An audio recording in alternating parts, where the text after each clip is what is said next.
اسرائیل کے خطے میں ایک اور بڑی جارحیت، ایران کے ساتھ نئی جنگ چھیڑ دی۔ 200 طیاروں کے ساتھ تہران سمیت 8 شہروں پر بمباری، ایٹمی تنصیبات اور فوجی اہداف نشانہ۔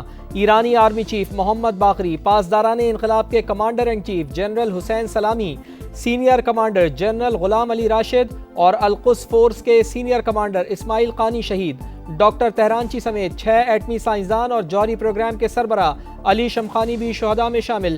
صہیونی فوج کے حملے میں 5 شہری بھی جام شہادت نوش کر گئے، بچوں اور خواتین سمیت 50 زخمی۔ نتنز میں ایٹمی پلانٹ تباہ، تبریز میں ایٹمی ریسرچ سینٹر اور 2 فوجی مراکز پر بھی حملے۔ تبریز میں ایئرپورٹ پر تازہ حملے، ایران نے فضائی حدود بند کر دیں۔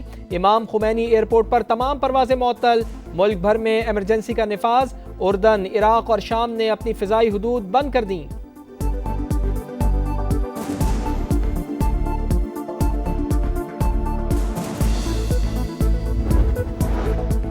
ایران کا جوابی وار، اسرائیل پر 100 ڈرون سے حملے۔ اسرائیلی فوج کا اپنی سرحد کے باہر ہی تمام ڈرونز تباہ کرنے کا دعویٰ۔ صہیونی حکومت نے اپنے لیے دردناک اور تلخ انجام کو دعوت دی، جارحیت کی بھاری قیمت چکانا پڑے گی۔ ایران کے سپریم لیڈر آیت اللہ خامنائی نے خبردار کر دیا، کہا اسرائیل نے امریکہ کی مدد سے خونی طاقت کا استعمال کیا۔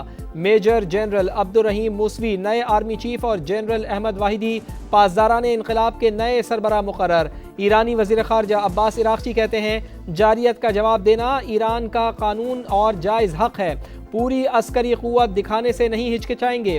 ایران کی مسجد پر انتقام کی علامت سرخ جھنڈا لہرا دیا گیا۔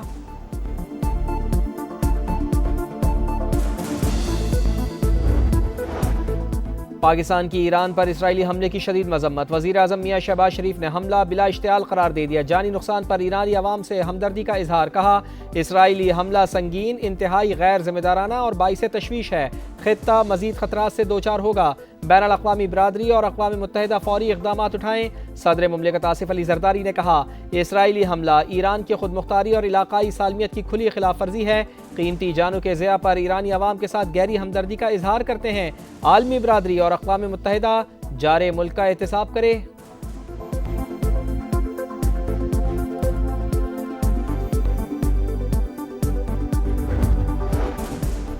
سینٹ اور قومی اسمبلی میں ایران پر اسرائیلی حملے کے خلاف متفقہ مذمتی قرارداد منظور، نائب وزیر اعظم اسحاق ڈار نے کہا برادر پڑوسی ملک پر حملے کی شدید مذمت کرتے ہیں، اسرائیل اقوام متحدہ کے چارٹر کی خلاف ورزی کر رہا ہے، ایران کو دفاع کا حق حاصل ہے۔ ارکان پارلیمنٹ نے کہا ایک کے بعد ایک مسلم ملک پر حملے کیے جا رہے ہیں، اسرائیل کو نہ روکا گیا تو تیسری عالمی جنگ چھڑ سکتی ہے۔ OIC کا ہنگامی اجلاس بلانے کا مطالبہ، ایران میں پاکستانی شہریوں اور زائرین کی حفاظت یقینی بنانے کے لیے دفتر خارجہ میں کرائسس مینجمنٹ یونٹ قائم۔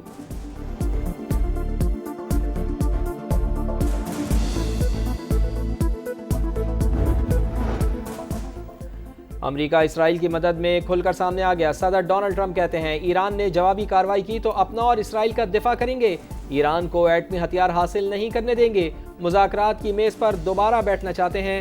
ڈونلڈ ٹرمپ نے امریکی کابینہ کا اجلاس بھی طلب کر لیا۔ وزیر خارجہ مارکو روبیو نے واضح کیا امریکہ ایران کے خلاف کارروائی کا حصہ نہیں، ہماری ترجیح خطے میں امریکی افواج کا تحفظ ہے۔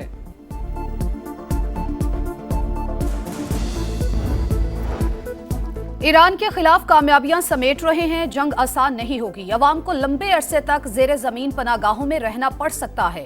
اسرائیلی وزیر اعظم نیتن یاہو کا بیان، موساد نے ڈرون بیس تہران کے قریب ہی قائم کیے تھے، موساد کمانڈوز اور حساس آلات کو خفیہ طور پر پہنچایا گیا، ڈرون حملے وہیں سے کیے گئے، اسرائیلی اخبار کا دعویٰ۔